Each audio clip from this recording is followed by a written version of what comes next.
Manni maree daldalaa fi waldaalee seektaraa Oromiyaa lakkoofsa labsii 314 muraasa 95 bu'uureffachuun bara 1995 hundaa'e. Kaayyoon manni marichaa hundeeffameefis mirgi hawaasa daldalaa akka kabajamu, walitti hidhamiinsa gabaa uumuun, rakkoolee hawaasichaa garaagaraa hiikuun, mootummaa fi hawaasa daldalaa wal quunnamsiisuu akka ta'e waltajjii waljijjiirraa muuxannoo mana marichaa marsaa 11ffaa irratti ka'eera. Pireezidaantiin mana maree daldalaa fi waldaalee seektaraa Oromiyaa obbo Taaddasa Gannaa akka jedhanitti manni marichaa waljijjiirraa muuxannoo akka idileetti qopheessuun manneen maree akka walirraa baratan taasisaa turuu dubbatu. Manni maree daldalaa magaalaa Oromiyaa waggaatti al 3 yookaan al 4 wal argee akka muuxannoo waljijjiirraa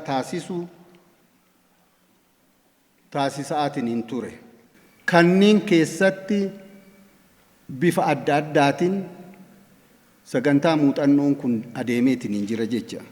Sagantaa kanarratti waldaaleen guutummaa Oromiyaa irraa dhufan hirmaatan hundis dhimma fakkeenya gaarii ta'an hunda kaasuudhaan yaadii muuxannoo isaan irraa dabarsaa turan. Saganticha irratti argamuun muuxannoo magaalaa Sulultaa miseensota mana marichaaf kan qoodan pireezidaantiin mana maree daldalaa fi waldaalee seektaraa Sulultaa Maggaabii Sir'aat Luba Taayyeelataa manni marichaa qindoominaan hojjechuun turtii waggaa 2 keessatti jijjiirama guddaa fiduu dubbataniiru.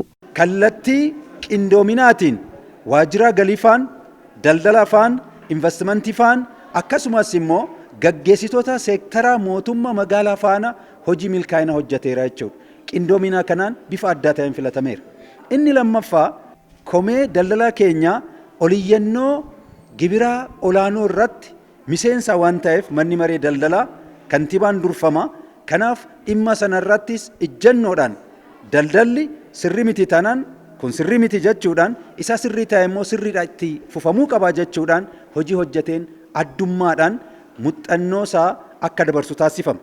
Gama adda biraatiin miseensi tokkoon turre bara 2012 amma garuu miseensa 4,481 horachuu danda'a jechuudha. Waggaa 2 gidduutti. Kanaaf inni kun immoo warri kaaniif muuxannoo gaarii ta'a jedhamuudhaan manni maree keenyaa filatamee har'a muuxannoo isaa dabarsaa jira jechuudha. Hirmaattonni sagantichaas magaalaa Sulultaa irraa muuxannoo argatan gara hojiitti jijjiiruuf qophaa'oo ta'uu himanii miseensa mana maree ta'uun hawaasa daldalaaf barbaachisaadha jedhan. Qaamni dhimmi ilaallatu kun waltajjii darbe irrattis argamanii hawaasni daldalaas rakkoo isaa gurmaa'ina keessatti rakkoo isa mudate ta'e jedhanii gurmaa'ina hawaasa daldalaa kan hin barbaanne soo jiraatan barbaachisummaa isaa itti himee mootummaan irratti argame gurmaa'uu hawaasa daldalaa kana hin barbaada. Miseensa mana maree ta'uun tokko daldalaa kana walitti gurmeessa. Fedhii fi mirga isaa barsiisa. Gibira kaffaluu dirqama akka ta'e sin barsiisa. Jaalala isa kaffaluu godha. Lammataa immoo miseensa mana maree ta'uun gara fuulduraa aksoona guddaa irra ijaaruuf deemna. Aksoonni ijaarame kun immoo boru eenyuuf ta'a? Mana daldaltoota kanaaf ta'a. Hojjetaa biraatti hojii uuma. Manni maree kun gahee guddaa qaba gara fuulduraatti itti deemamaa jira. Kantiibaan magaalaa Sulultaa Aadde Liidiyaa Caalii gama isaaniin hawaasni daldalaa lafee dugdaa guddina magaalaa ta'uutti waan amanneef bakka ijaarsa gamoo mana marichaaf ta'u kennineerraa jedhan.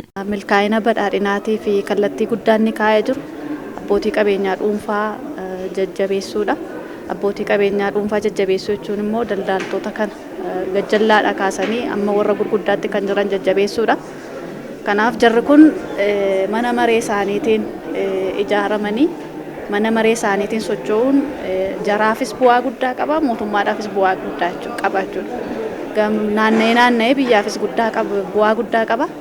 Kanaaf arras akka magaala keenyaatti yaa'ii 11ffaa isaanii yeroo gaggeessan lafa gamoo itti ijaarratan kan nuyi akka magaala keenyaatti hooggansaa murteessinee kan nuyi kennineefi daldaltoonni magaala keenyaa akka qabeenyaatti ilaalanii achi keessatti dinagdee karaa sirrii ta'een akka inni gaggeeffamu achi keessatti daldalli dandeettiin ogummaan adda addaa achi keessatti karaa mul'achuu danda'uun daldaltoonni keenyas isa arganii jabaatanii mootummaa bira dhaabbatanii waliin hojjechuu akka danda'aniidhaaf kan nuyi kennineefi kanaaf kana bu'uureffanneetu jechuudha. Saganticha irratti bakka bu'oonni manneen maree daldalaa, aanga'oonni mootummaa fi keessummoonni waamichi taasifameef irratti hirmaataniiru.